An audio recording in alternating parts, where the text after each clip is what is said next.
e todo olho verá, até mesmo aqueles que o traspassaram, e todos os povos da terra se lamentarão por causa dele. Assim será. Amém.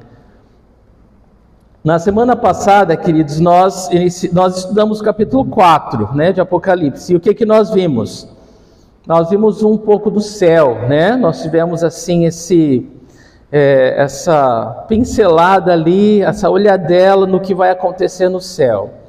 Os capítulos 4 e 5 são marcados por mostrar o céu e toda a atmosfera de adoração que o envolve, Então, os capítulos 4 e 5, hoje nós vamos continuar vendo essa atmosfera de adoração que existe no céu e que nós podemos fazer parte hoje, Nós adoramos ao Senhor.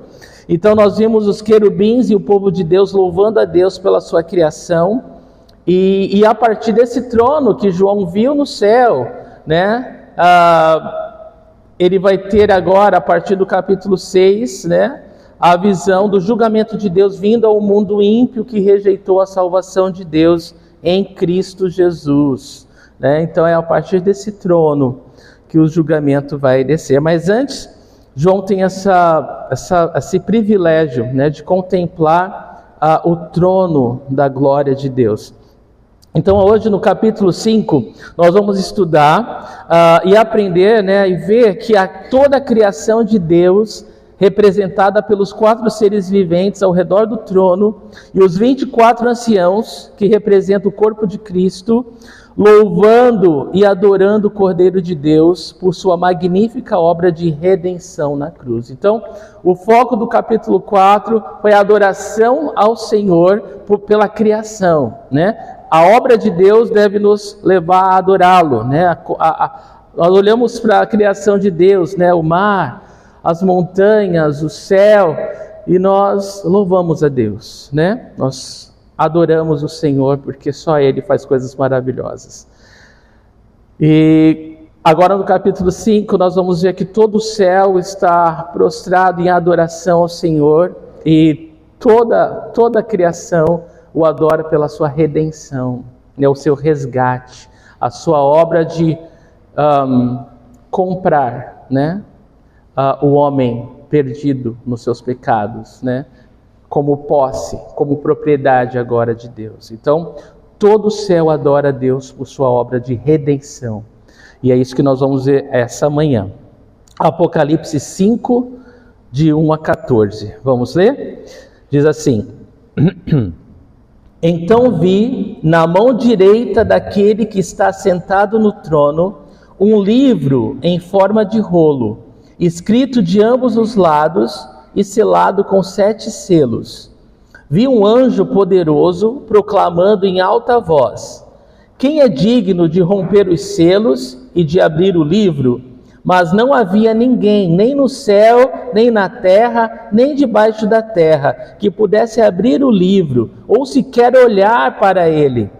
Eu chorava muito, porque não se encontrou ninguém que fosse digno de abrir o livro e de olhar para ele. Então um dos anciãos me disse: Não chore, eis que o leão da tribo de Judá, a raiz de Davi, venceu para abrir o livro e os seus 7 selos. Depois vi um cordeiro que parecia ter estado morto, em pé, no centro do trono, cercado pelos 4 seres viventes e pelos anciãos. Ele tinha 7 chifres e 7 olhos, que são os 7 Espíritos de Deus enviados a toda a terra.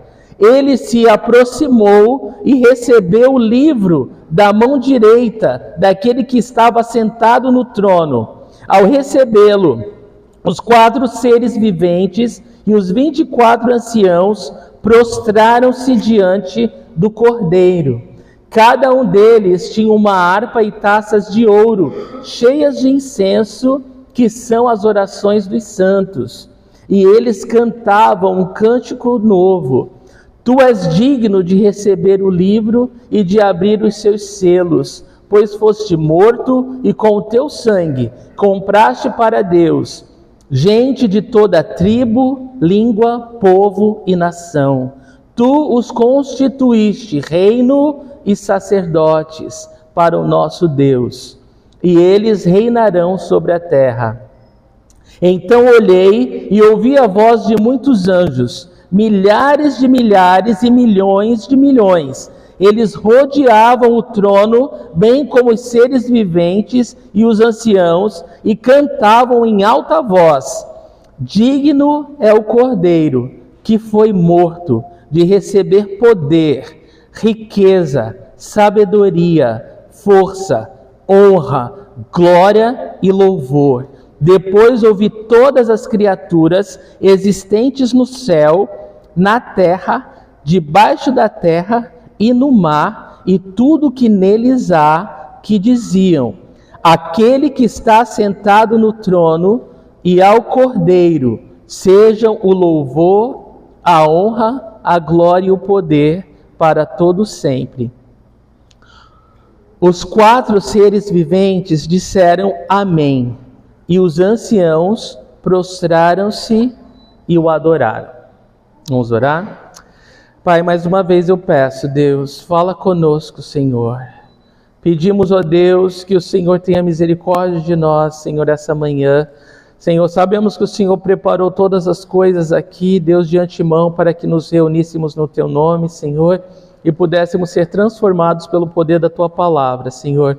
Senhor, a Tua palavra é poderosa por si só, mas eu clamo, tem misericórdia e me usa como instrumento, como a Tua boca, para falar ao Teu povo. Prepara, Deus, corações, Senhor, que a Tua palavra venha, Senhor Deus, certeira, Senhor, corrigindo, animando, Senhor, ensinando, instruindo, capacitando, fortalecendo, curando, limpando, purificando, agindo com poder, Deus, naquilo que cada um de nós precisa essa manhã. Senhor, nos permita ouvir Tua voz e ser tocado pelo Teu Espírito, Deus. Nós oramos em fé e Te agradecemos, em nome de Jesus. Amém. Amém, queridos. A mensagem dessa manhã é o livro e o cordeiro. E no versículo 5, como nós lemos, diz: então vi na mão direita daquele que está sentado no trono um livro em forma de rolo, escrito de ambos os lados e selado com 7 selos. Então agora, continuando a visão de João no céu, né? Então você lembra que João, o apóstolo João, ele foi arrebatado ao céu, ele não sabe se em corpo ou fora do corpo, mas ele está lá, ele está contemplando essas coisas que o Senhor tem mostrado para ele, em visão. E então diz no versículo 1 que ele vê agora na mão direita daquele que está sentado no trono. Você lembra que nós lemos no capítulo 4? Ele não conseguia discernir exatamente, né? Não tinha uma visão muito clara, mas via cores, né? Pedras preciosas, né? Cores representando o túmulo vazio, o sangue do Cristo, né? Vertido na cruz, naquele trono onde todos adoravam. Ele sabia que era Deus que estava ali, e diz que agora ele vê na mão direita desse que está sentado no trono um livro. Então, todo o foco de João agora é no livro. Existe esse livro, e esse livro ele é muito importante, porque João observa e ele foca nesse livro, e ele diz assim que esse livro ele tinha a forma de um rolo, então era uma espécie de pergaminho, né? O livro era um pergaminho, estava na mão direita, que significa a destra de Deus, o lugar do poder de Deus, da honra. Então estava ali na mão direita de Deus esse livro, esse pergaminho, e ele é muito importante. Olha só o que está aqui, escrito de ambos os lados. Você não vê um pergaminho escrito em ambos os lados, né? O pergaminho ele é escrito de um lado. E por que está escrito de ambos os lados? É porque o texto, ele foi, o conteúdo desse rolo era tão importante e tão extenso, que teve que ser escrito na frente e atrás. Você só escreve atrás de uma folha quando não cabe mais de um lado. E esse conteúdo, ele era extenso e importante. Tinha que estar contido nesse pergaminho, nesse livro. Então foi escrito em sua extensão completa, né? Por completo. Ele estava até o final dele sendo usado, à frente e atrás. Mas não para aí. Diz que esse livro também era selado com 7 selos. Então, além do seu conteúdo importante, ele era tão importante que ele foi selado por 7 selos. Geralmente você selava um documento com um selo, né? Mas esse tinha 7 selos. E esses selos, ele funcionava assim, tinha um barbante, né? Uma corda, uma fita que envolvia aquele pergaminho e era colado com a cera, né? Com o símbolo, né? Da pessoa, do rei ou de quem pertencia àquilo. E haviam 7, não era um só, eram 7.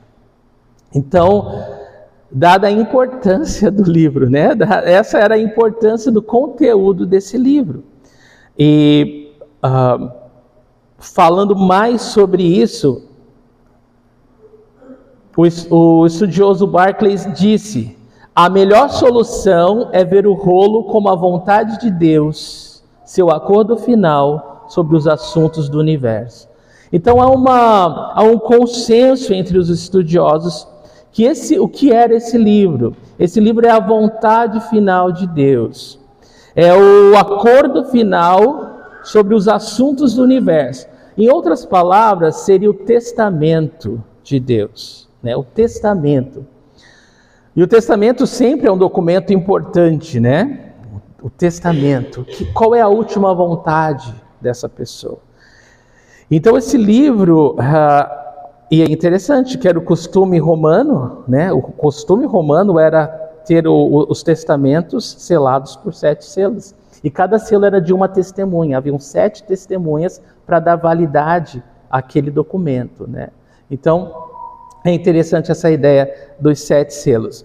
Então, e eu quero falar para vocês que essa vontade de Deus, o que Deus reservou para o fim, é como se a história da humanidade estivesse toda escrita nesse livro.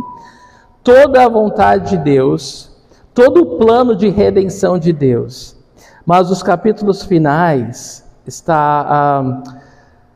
são muito importantes, porque hoje, irmãos, nós somos redimidos, né, espiritualmente, mas nós vamos ter a nossa redenção física também, né, o nosso corpo glorioso, imortal, que não vai adoecer, que não vai ficar velho, que não vai ficar doente, né, não vai ser perfeito.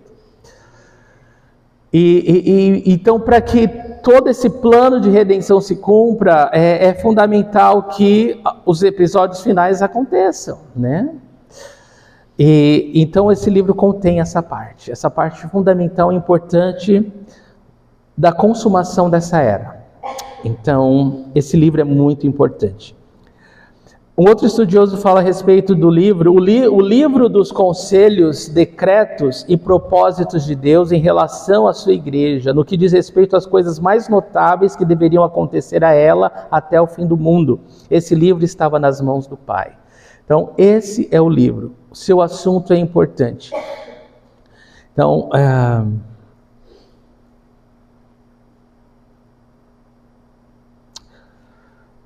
como parte final desses acontecimentos, né, que nós vamos ver a partir do capítulo 6, os selos sendo quebrados, né? Então vai ver, em cada selo que é quebrado vem um julgamento para a terra, né? A terra será julgada. A igreja estará nos céus com o Senhor, como nós temos estudado, adorando na sua lua de mel com o Cordeiro. Enquanto isso, o mundo que rejeitou a salvação de Deus está sendo julgado. Nossos pecados já foram julgados em Jesus Cristo. Graças a Deus, nós podemos crer que nossos pecados foram julgados. Mas aqueles que rejeitam a salvação de Deus precisam ser julgados, né, pelos seus pecados. E é isso que vai acontecer. Mas não é só em cada selo que vem o julgamento. O 7º selo traz 7 trombetas. O 7º selo traz 7 trombetas, que são julgamentos, mais 7 julgamentos.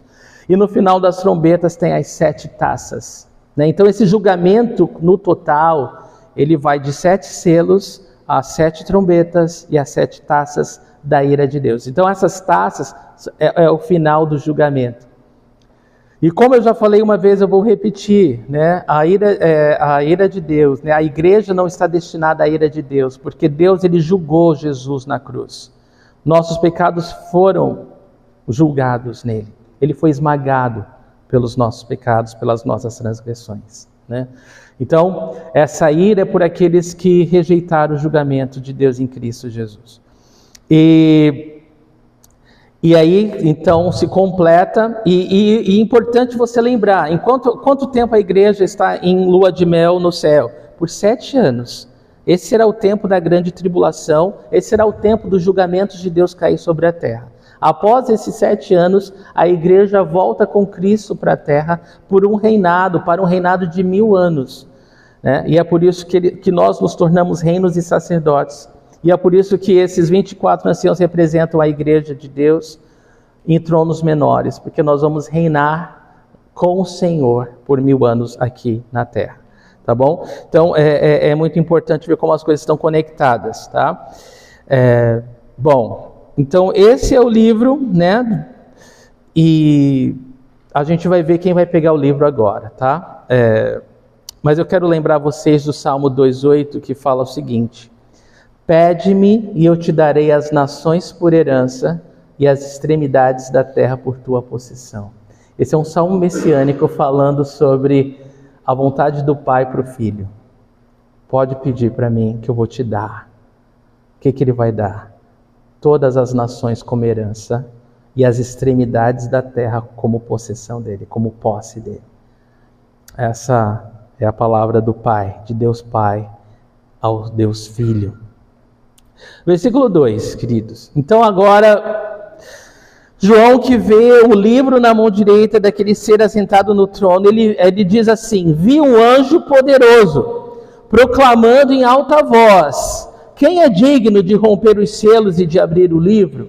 Então ele vê agora um anjo poderoso, um anjo forte, que ele proclama, né? Ele fala em alta voz, e a palavra para proclamar é como a de um arauto que vai na frente de um rei.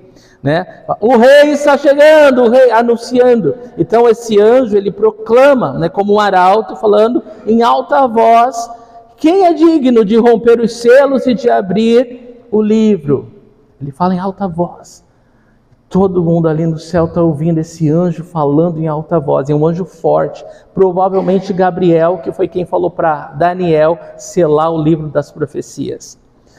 Provavelmente Gabriel está aqui falando em voz alta: quem é digno? Quem é digno de abrir esse livro? Quem é digno de romper os selos e abrir o livro? Algumas coisas importantes, né? A gente vai ver no versículo 3 agora.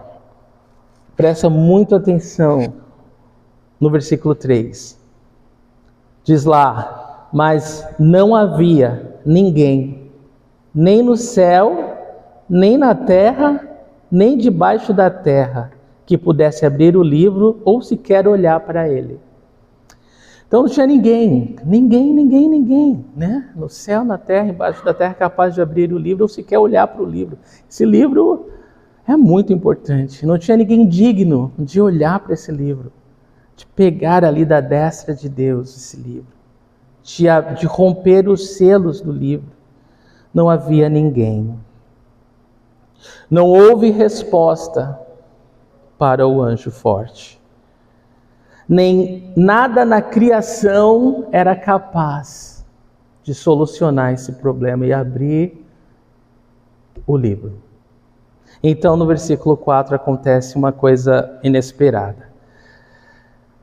Diz João: eu chorava muito, porque não se encontrou ninguém que fosse digno de abrir o livro e de olhar para ele. O apóstolo João, ele confessa que nesse momento, quando houve um silêncio, após o anjo proclamar quem é digno de abrir o livro, houve um silêncio. Silêncio. Ninguém era digno. Então ele começa a chorar. Diz aqui que ele chorou muito. Eu acredito que ele chorou muito porque Deus tinha falado para ele no começo da visão. Você lembra no capítulo? Eu vou te mostrar as coisas, né, que estão por vir. Então agora, se ninguém pode abrir os selos, como ele vai saber o que está por vir? E ele chorou. E agora, como que ele vai saber dos planos finais da redenção de Deus? Ele queria saber. Eu me imaginei num sonho. Não tem uns sonhos que a gente tem, que no momento final a gente acorda, assim, na hora H, né? A gente fica frustrado, porque eu vou tentar dormir de novo para voltar naquele sonho e ver o que acontece, o que tem dentro daquela caixa, atrás daquela porta, ou sei lá. Então, essa é a situação um pouquinho, né? Não nada se compara, mas João está ali, é realidade, ele está vendo, Deus está revelando, imagina a atmosfera de glória que ele está tendo e de repente aquele silêncio, ele começa a chorar, ele começa a chorar, ele começa a chorar. Até o versículo 5. Então um dos anciãos me disse, não chore, eis que o leão da tribo de Judá, a raiz de Davi, venceu para abrir o livro e os seus 7 selos. Aleluia, né? Agora um consolo para o apóstolo João. Um dos anciãos lhe diz para não chorar mais, porque o leão da tribo de Judá, a raiz de Davi, venceu para abrir o livro e os seus 7 selos.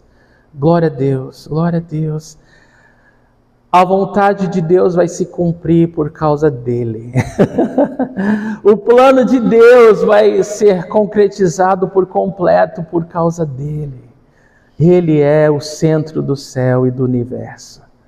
Ele é o Senhor. Aqui ele é descrito como leão da tribo de Judá. Você lembra em Gênesis 49, quando Jacó dá o cetro a um dos seus filhos, Judá, e ele fala, ele fala profeticamente, né? De você, né, vai sair o reinado, o rei.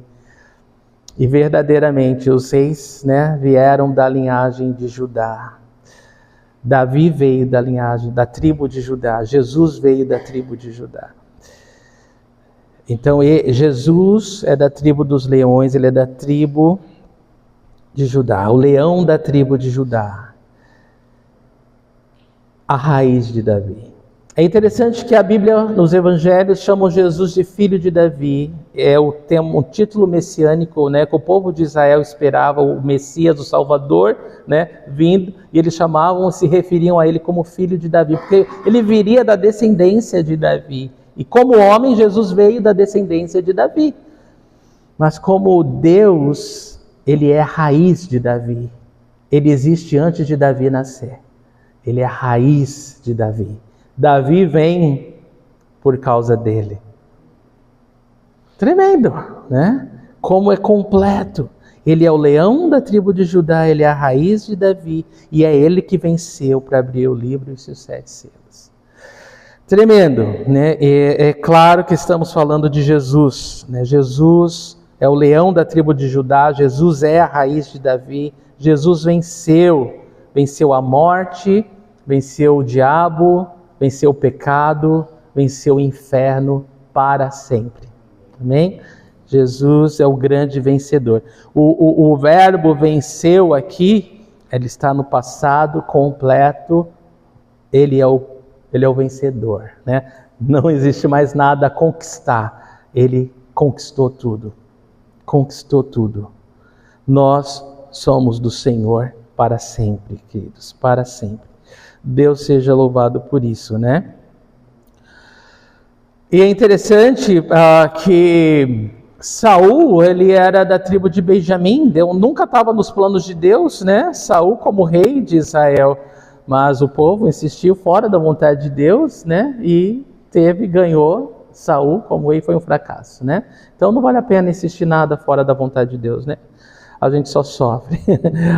Vamos nos poupar de sofrimento desnecessário, né? Tudo já é muito difícil, as lutas já são difíceis demais, né? As tribulações, né? E os obstáculos da vida, né? Já são suficientes, né? Para nós nos agarrarmos ao Senhor e ver a glória de Deus acontecer. Nós não queremos atrasar os planos de Deus nas nossas vidas, amém? Muito bom. Então é isso, a imagem do leão. A imagem do leão traz à mente o quê? Dignidade, soberania, coragem, vitória, poder, né? Tudo isso a imagem do leão traz. O Messias, né, traz essa imagem do leão pela sua excelência, da sua força, pelo seu espírito heróico, por seu principado. O leão é o rei dos animais e por sua vigilância. O leão não dorme, né, o leão dorme com os olhos abertos, né? Então, tudo isso a gente pode ver claramente em Jesus. Agora vamos para o versículo 6. Diz lá: depois vi um cordeiro.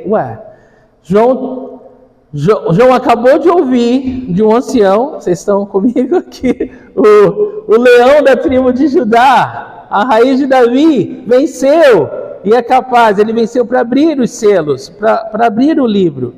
Mas agora, diz no versículo 6, que depois disso ele olha e vê um cordeiro. Olha o contraste, né? O leão e o cordeiro. Interessante, né? Jesus é o leão, mas ele conquistou como cordeiro. Jesus é o leão, não há dúvida, mas ele venceu tudo isso. O inferno, Satanás, a morte, o pecado, como cordeiro. Ele venceu como cordeiro. E não é cordeirinho, é qualquer cordeiro, é cordeirinho. No grego há duas palavras para cordeiro, existe o cordeiro grande e tem o cordeirinho. Aquele mais inofensivo, aquele mais fofo, aquele mais... que não intimida ninguém. É esse que venceu. Venceu tudo. Venceu tudo. Como isso fala conosco, não é, irmãos? Como isso fala conosco? Eu vi um cordeiro que parecia ter estado morto, diz ele. E esse cordeiro está em pé no centro do trono. Ele está em pé no centro do trono do céu, cercado pelos 4 seres viventes e pelos anciãos. Ele tinha 7 chifres e 7 olhos, que são os 7 Espíritos de Deus enviados a toda a terra. Então, queridos, olha só. João vê o cordeiro em pé no centro do trono. Tá? Ele está no centro do trono do céu, o cordeiro. Mas ele fala que ele parecia ter estado morto. Então, de alguma forma, pode ter sido identificado nesse cordeiro algumas marcas, pode ter sido encontrado nesse cordeiro algumas características de que ele tinha morrido. Mas ele estava vivo, ele estava em pé. Tremendo, né? No centro do trono, cercado pelos 4 seres viventes, que representam toda a criação de Deus, e pelos anciãos, que representam todo o povo de Deus, e que ele tinha 7 chifres e 7 olhos. 7 chifres significa, o chifre na Bíblia significa poder, o 7 significa completo.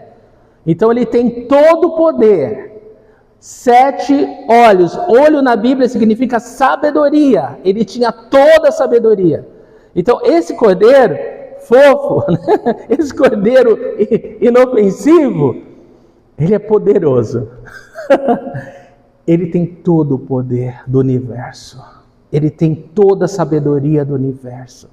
E diz aqui que ele tem os 7 Espíritos de Deus enviados por toda a terra, que significa que ele tem a completude do Espírito de Deus, a completude do Espírito Santo de Deus nele. O Espírito de Deus é séptuplo, são 7 características do mesmo Espírito. A Bíblia fala várias referências sobre isso. Jesus tem todas elas. Jesus tem todas elas. Então, ele é o ser mais onipotente, mais onisciente e mais onipresente que existe. Ele é o único. Ele é o único que existe, né? Com essas características. Amém? Então, esse cordeiro que João vê, identifica no trono no céu. E aí eu quero falar um pouquinho mais sobre o fato de ser o cordeiro. A gente sabe que leão, né, esse poder e majestade, cabe muito bem para Jesus porque ele é, e ele vai voltar, a sua segunda vinda é marcada como poder e glória, né, conquista. Ele vai ver, todos os governos da terra se prostrarão diante dele, ele vai reinar a terra por 1000 anos, não há nada igual, não há ninguém que se compare, né? O governo perfeito e justo virá com Jesus. Então, ele vai governar toda a terra, né? Ele é o leão. Ele não vem mais como um cordeiro, ele vem como um leão. Ele vem com grande poder e glória. Ele vai esmagar os inimigos, tá bom? Mas a sua primeira vinda foi como cordeiro. E isso mostra a mansidão, que é poder sobre controle, né? Poder sobre controle. Então ele tem todo o poder do mundo, mas sob controle. Ele tem o poder de me esmagar se ele quer, mas ele escolhe não. Ele escolhe me amar, né? Ele tem o poder de acabar comigo, mas ele me levanta no colo e me chama de filho. Ele tem toda a mansidão, a força sobre controle. Não há ninguém tão manso como o Senhor. Então o cordeiro fala da mansidão, o cordeiro fala de sacrifício. O cordeiro era o animal que era usado para o sacrifício, como substituto, né? Eu não morro, mas o animal morre por mim, né? O meu pecado me torna digno de morte, mas o animal era um símbolo de Jesus, né? Do Cordeiro de Deus que veio tirar o pecado do mundo. Então o povo de Israel estava praticando, treinando, né, até o Cordeiro de Deus vir. Depois dele não precisava mais sacrifício nenhum, porque ele tirou, né, ele levou sobre si as nossas iniquidades, né? Ele foi punido por causa dos nossos pecados. Então o Cordeiro, ele fala de sacrifício, né? Ele fala de substituto pelos nossos pecados. Então ali está ele, o Cordeiro de Deus. E toda a mansidão, venceu a morte e digno de toda a glória. Então é esse Cordeiro que vai ser a resposta da pergunta para o anjo, mas eu não vou dar o spoiler, a gente vai devagarzinho. E uma coisa importante, queridos, por que a imagem do Cordeiro é tão importante lá no céu, dessa visão de João? Porque ela mostra para nós, quando ele fala que a aparência de que tinha sido morto, ensina a gente de que Jesus é uma oferta constante diante do Pai por nós. Constante. Não importa, né, se você conheceu a Jesus há 10 anos, 20 anos, 50 anos atrás, ele ainda continua sendo uma oferta fresca diante do Pai, pelos teus pecados hoje. Hoje, ele continua sendo essa oferta de aroma agradável e suave diante do Pai, diante de Deus. Deus seja louvado, né? Deus seja exaltado, meus irmãos. O sacrifício dos sacrifícios foi feito em nosso favor. Um estudioso bíblico disse: essa forma de falar é usada para mostrar a virtude contínua e recente da morte de Cristo, eternamente eficaz diante de Deus, por meio da qual, de uma vez por todas, ele adquiriu a redenção eterna. A Deus toda a glória. Clark, um outro estudioso, fala: como se estivesse agora no ato de ser oferecido. Isso é muito notável. Tão importante é a oferta sacrificial de Cristo aos olhos de Deus, que ele ainda é representado como estando no próprio ato de derramar seu sangue pelas ofensas do homem. Isso dá grande vantagem à fé. Quando qualquer alma se aproxima do trono da graça, ela encontra um sacrifício providenciado para oferecer a Deus. Assim, todas as gerações seguintes descobrem que tem o sacrifício contínuo pronto e o sangue recém-derramado para oferecer. Amém? A Deus toda a glória, irmãos. Agora, falando ainda do Cordeiro, vou falar de forma muito rápida por causa do horário. A ira de Deus é a ira do Cordeiro, Apocalipse 6,16. A purificação se dá pelo sangue do Cordeiro, Apocalipse 7,14. A igreja é a noiva e a esposa do Cordeiro, Apocalipse 21,9. Isso só no livro de Apocalipse. Mas a figura do Cordeiro, ela aparece em toda a Bíblia, né? De Gênesis a Apocalipse. Nós vemos Isaac, né? Perguntando para o seu pai, né? Abraão, onde que está o Cordeiro para o sacrifício? E ele diz: o Senhor proverá. A resposta, na verdade, quem dá é João Batista, quando fala: eis o Cordeiro de Deus que tira o pecado do mundo. Esse é o Cordeiro. Esse foi a provisão de Deus para toda a humanidade. E isso nos torna mais do que vencedores em Cristo Jesus, nosso Senhor, irmãos. Então, o coro celestial fala: adora o Cordeiro. Toda a Bíblia aponta para o Cordeiro. Isso é tremendo. E é importante lembrar onde que esse Cordeiro está. Ele está no trono, tá? Esse Cordeiro não está na cruz, não está na manjedoura. Esse Cordeiro não está no túmulo. Esse Cordeiro está no trono do céu, amém? Esse Cordeiro está no céu, no meio do trono de Deus. Ele é a figura central do céu, da terra, do universo. Tudo aponta para o Cordeiro de Deus. Você louve o Cordeiro de Deus, louve e adore o Cordeiro de Deus. Ele é a nossa redenção, irmãos, Ele é a nossa redenção. Ele é tremendo, Ele é o Senhor, Ele é poderoso nas nossas vidas. Versículo 7 diz assim, agora, pode respirar um pouco. Ele se aproximou e recebeu o livro da mão direita daquele que estava sentado no trono. Quem recebeu? Jesus, o Cordeiro, né? Esse Cordeiro poderoso, Ele que recebe. Ele não toma, Ele não rouba, Ele recebe. O livro mais importante do universo é dado ao Cordeiro. É dado ao Cordeiro. Ele é digno de abrir, Ele é digno de quebrar os selos, só Ele. Ninguém mais, no céu, na terra, embaixo da terra, é digno, mas o Cordeiro é. Ele venceu, o único que venceu. Ele se aproxima e recebe o livro da mão direita daquele que está sentado no trono. Tremenda, tanto que se falar. Daniel 7, de 13 a 14, fala, profeta Daniel falando desse momento. Daniel 7, de 13 a 14, ele fala, em minha visão à noite, vi alguém semelhante a um filho de homem vindo com as nuvens dos céus.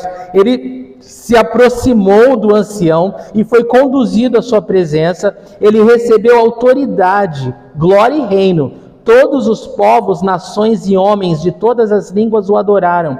Seu domínio é um domínio eterno que não acabará, e seu reino jamais será destruído.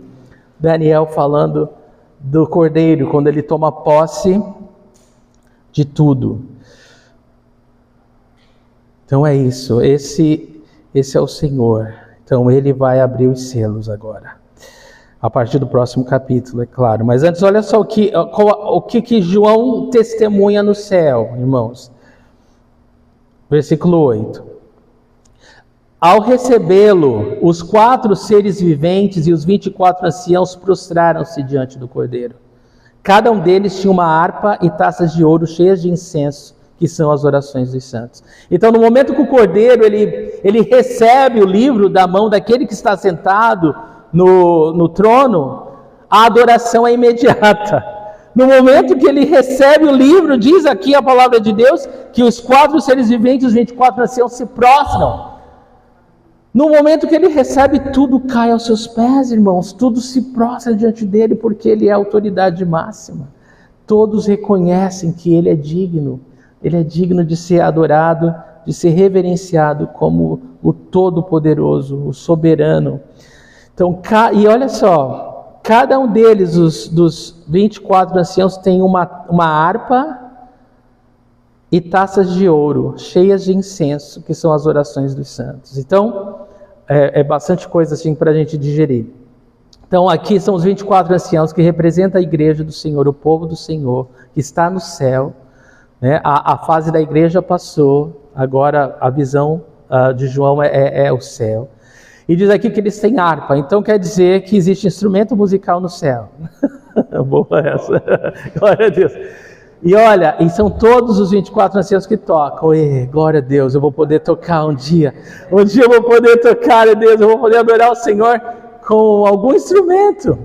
É o meu sonho. Eu sei que eu posso agora, mas é melhor esperar para o céu. Nós vamos adorar ao Senhor com instrumentos. E cada um dos anciãos também tem uma taça de ouro. Nessa taça de ouro, ela é cheia de incenso, que são as orações dos santos. Isso não significa que os santos no céu, eles são intercessores dos que estão na terra. Todo o povo de Deus está no céu aqui, tá bom? Deus, isso é bem importante falar, né? Porque muitos interpretam errado isso. Fala que eles estão intercedendo por nós, né? As nossas orações são para os santos. Não, nossa oração é para Jesus. Não há outro intermediário, né? A Bíblia fala que não há outro intermediário entre Deus e o homem, somente Cristo Jesus, homem. Amém? Não há outro que possa ocupar o seu lugar. Muito bem, isso é importante. Mas eu quero que vocês prestem atenção no quanto as nossas orações são preciosas para Deus. Elas estão guardadas, né, nessa taça de ouro, né? Isso é lindo, né? As nossas orações são preciosas para Deus. Ele não ignora nenhuma delas, tá bom? Ele ouve todas. Ainda que a gente se esqueça, Deus não esquece das nossas orações. E elas têm um perfume agradável a Ele. Por isso que a Bíblia compara as nossas orações com incenso. E oração e louvor tem tudo a ver, né? Elas estão sempre juntas. Oração e louvor está sempre junto. Muito bom, querido. Vamos continuar. Então, por sua obediência, o Cordeiro, ele recebe o poder de abrir o livro e quebrar os selos.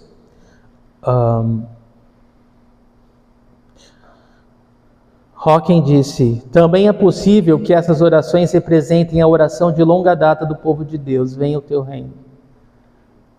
Como o Senhor nos ensinou, venha a nós o teu reino.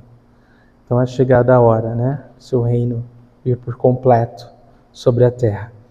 No Salmo 141:2 nós lemos: suba a minha oração perante a tua face como incenso, e sejam levantadas as minhas mãos como sacrifício da tarde. O incenso tem um aroma agradável, sobe ao céu e precisa de fogo antes de ser útil. Quando as orações são comparadas ao incenso, essa é a verdade, né? Ela sobe ao céu, ela precisa de fogo. E esse fogo é o Espírito Santo de Deus. Amém? É o calor, o fervor que só o Espírito Santo pode nos dar. Versículo 9. E eles cantavam um cântico novo. Então vocês estão imaginando a cena, igreja? Sim, né? O Cordeiro recebe o livro e todo o céu adora. E o que eles cantam? Olha só, um novo cântico. E o cântico é novo porque ele é novo porque ele é excelente. Ele é novo porque ele agrada, né? Quando você, Senhor, me leva a cantar um cântico novo a Ti. Não precisa, é algo como se fosse a primeira vez, né? Mas é algo que agrada a Deus, é algo que é excelente. E é algo porque o que eles vão falar nesse cântico nunca foi dito antes também. E é por isso que é novo.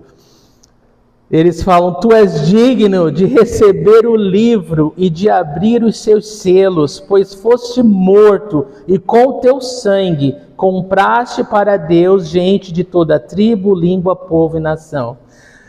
Então esse é o que eles falavam no seu cântico novo, né? Esse seu cântico novo dizia que ele é digno. Tu és digno de receber o livro e abrir seus selos, porque foste morto e com o teu sangue compraste para Deus. Se comprar para Deus é redimir, é resgatar, né?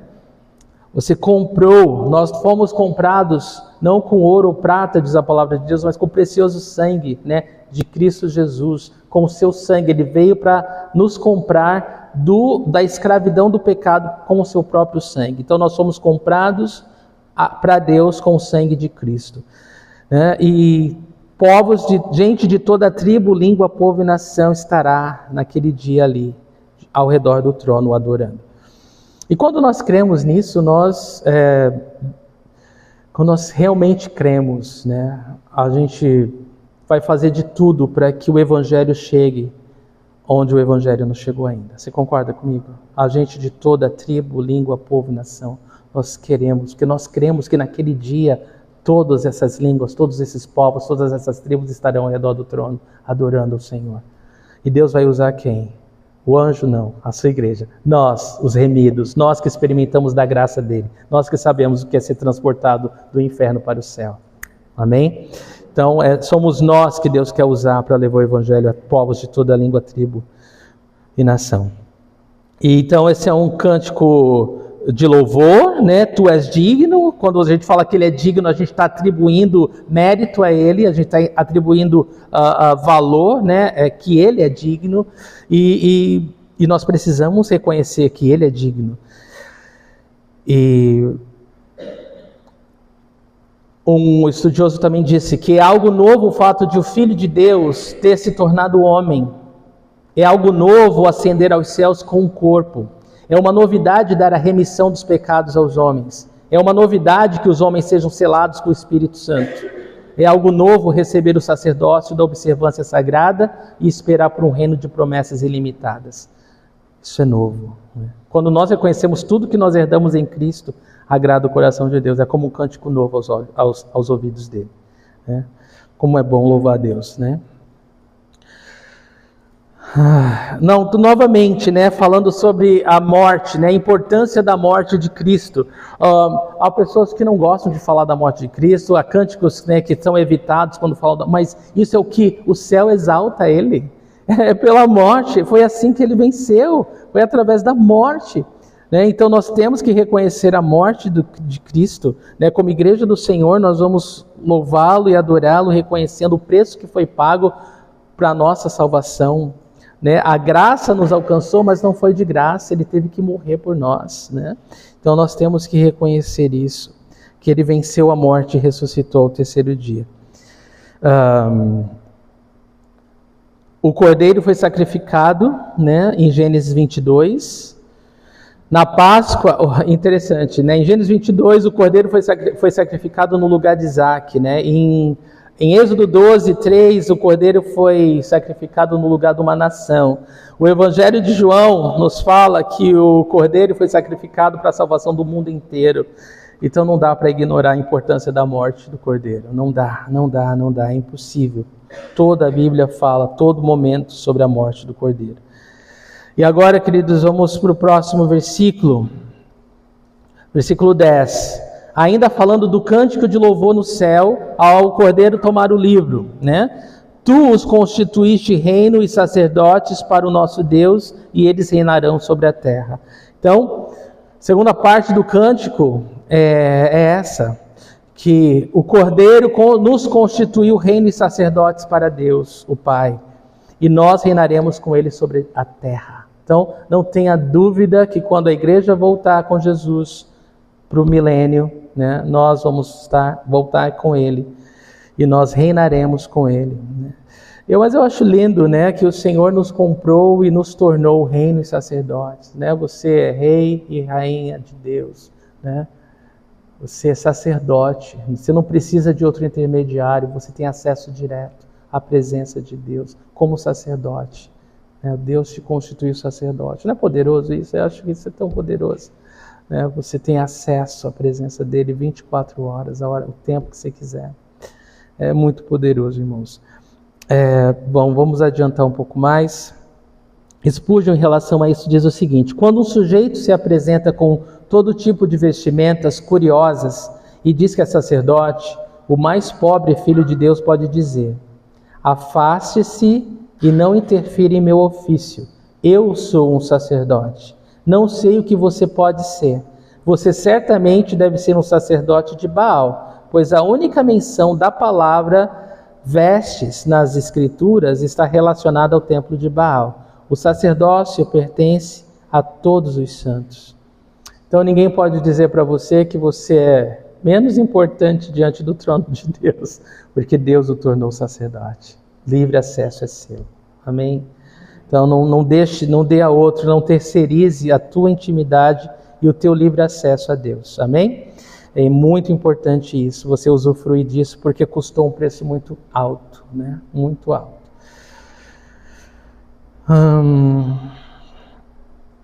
Queridos, eu tenho muito para falar sobre isso, mas a gente pode falar mais na quarta-feira, tá bom? Vamos para o versículo 11. Então olhei e ouvi a voz de muitos anjos, milhares de milhares e milhões de milhões. Eles rodeavam o trono, bem como os seres viventes e os anciãos.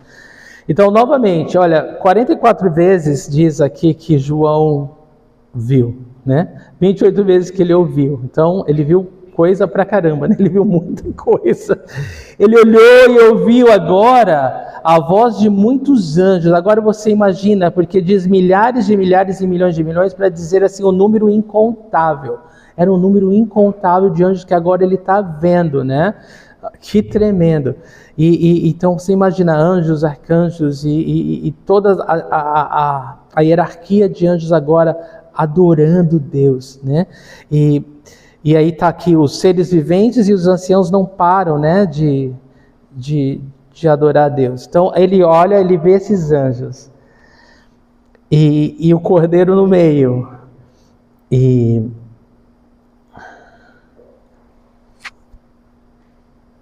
aí no 12 diz assim: e cantavam em alta voz: digno é o cordeiro que foi morto de receber poder, riqueza, sabedoria, força, honra, glória e louvor. Então, o que os anjos cantam junto com os seres viventes e os anciãos? Que o Senhor, que o cordeiro, digno é o cordeiro que foi morto de receber poder, riqueza, sabedoria, força, honra, glória e louvor. Você repara que a adoração no céu, ela é constante, né? E a gente já aprendeu, né, no capítulo 4, né, o quanto os anciãos lançam quando adoram suas coroas, né, todas seus galardões aos pés daquele que está no trono, reconhecendo que tudo que temos veio dele. Então é tremendo o louvor, a atmosfera de adoração no céu é linda e não para, né? A gente poderia falar sobre cada atributo de Deus em Jesus, mas a gente vai deixar para falar disso depois. Versículo 13. Depois ouvi todas as criaturas existentes no céu, na terra, debaixo da terra e no mar, e tudo que neles há, que diziam: aquele que está sentado no trono e ao Cordeiro sejam o louvor, a honra, a glória e o poder para todos sempre. Então nós aprendemos muito com a adoração aqui, né? O que atribuir ao Senhor, o que reconhecer no Senhor, como reconhecer a dignidade do Senhor. Está aqui. Ele é digno de todo louvor, de toda honra, de toda glória, de todo poder para todo sempre.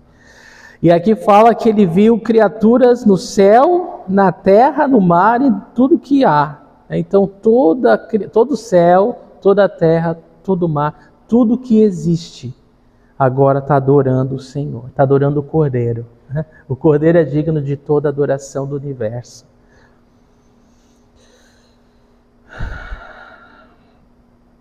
Morris fala que não pode haver a menor dúvida de que o Cordeiro deve ser considerado Deus e como Deus. Quando alguém falar que Jesus não é Deus, mostra isso para ele. Ele é o centro do universo, né? Ele é o centro do universo. Jesus Cristo é Deus. Ele recebe toda a honra e toda a glória e toda a adoração do trono do céu. De tudo que existe no céu, na terra e embaixo da terra. Todos reconhecem que Ele é digno de todo louvor, de toda honra, de toda glória. Todos reconhecem. E Spurgeon tem uma coisa interessante para falar sobre isso. Diz assim ele: acredite, meu ouvinte, você nunca irá para o céu a menos que esteja preparado para adorar Jesus Cristo como Deus.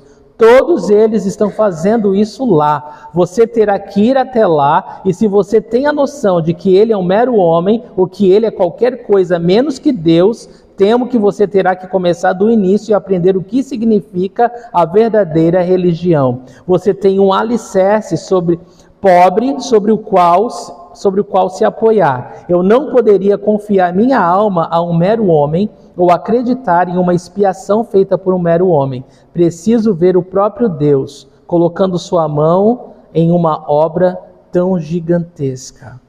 Então, é impossível, né, alguém pensar que vai para o céu e não vai adorar Jesus como Deus. É impossível, né? E se nós não reconhecemos aqui, nós não teremos como reconhecê-lo lá. Porque nosso destino é bem diferente quando nós não reconhecemos Jesus Cristo como Deus e Senhor. Amém.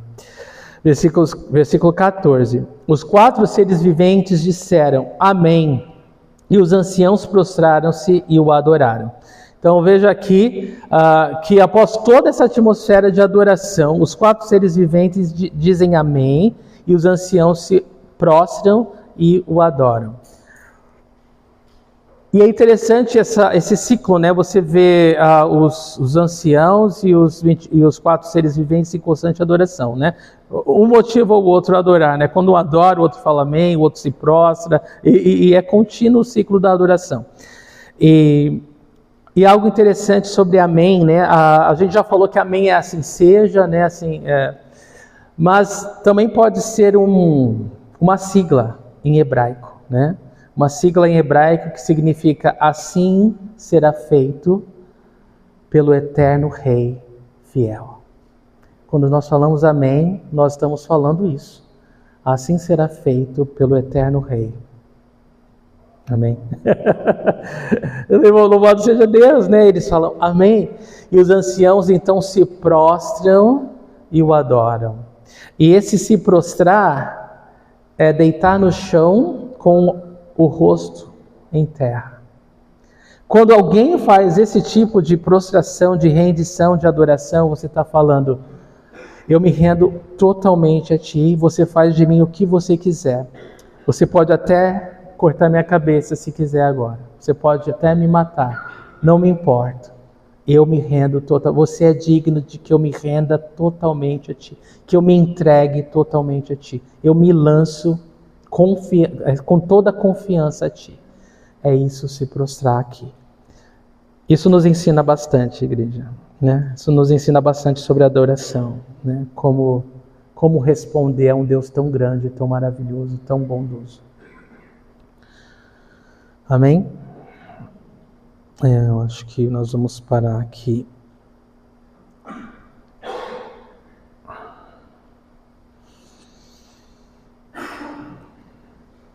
Amados, vamos ficar em pé e adorar o Senhor? Lembra disso. Governos vêm em vão, imperadores vêm em vão, ditadores vêm em vão. Só Jesus dura para sempre. Amém. O seu reinado é eterno. E logo, logo tudo vai ser concluído. Amém? Logo, logo tudo vai ser completo. Logo, logo tudo que nós vemos será uma página virada na história. Você crê nisso? Amém? Então nós ansiamos, nós anelamos, né, o cumprimento do seu testamento, né, seus últimos desejos para a terra, para nós. Vamos orar? Senhor, obrigado, Deus. Obrigado por tão grande salvação. Obrigado. Senhor, nos ensina a orar, Deus. Eu não sei o que falar, Deus, diante de tanta glória, diante de tanto poder, Senhor. Senhor, nós nos sentimos pequeninos, Senhor, nós nos sentimos tão pequeninos diante de tanta glória, tanta grandeza, tanta majestade. Eu digo, Senhor, quem sou eu, ó Deus, para que o Senhor me amasse tanto assim? Quem sou eu, Senhor, para que o Senhor se importasse com a minha vida e se revelasse a mim? Me salvasse, Deus, com a tua graça, com o teu amor leal, Senhor, se revelasse a mim, tomasse o meu lugar como um cordeiro, um cordeirinho, Senhor. O Senhor tomou o nosso lugar, Deus, naquela cruz. Senhor, obrigado, Deus. Faltam-nos palavras para te agradecer o suficiente. Senhor, se nós falássemos obrigado o resto da nossa vida, não seria suficiente para te agradecer, Senhor, pela tua obra de salvação, pela tua obra de redenção. Como o Senhor pagou o preço do nosso resgate, Senhor, com o teu próprio sangue, com a tua própria vida. O Senhor se despiu de toda a majestade, de toda a glória celestial, para se humilhar como homem, para tomar o meu lugar na cruz, o nosso lugar na cruz. Senhor, se permitiu passar por necessidades fisiológicas, Senhor, humanas, Senhor, para tomar o nosso lugar na cruz, para comunicar o teu amor por nós, quão preciosos somos aos olhos do Pai.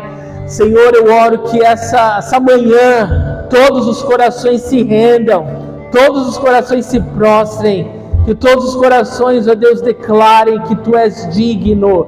Digno é o Cordeiro. Digno é o Cordeiro de Deus de receber toda a honra, toda a glória, todo o louvor. A nossa vida, cada respirar nosso. Nos ajuda, nos ensina, Senhor. Senhor, nos capacita a viver, Deus, de forma a testemunhar do Teu amor a esse mundo perdido e caído, Senhor. Cremos que o Senhor quer nos usar para que toda tribo, língua, povo, nação esteja diante do Teu trono no céu, Senhor.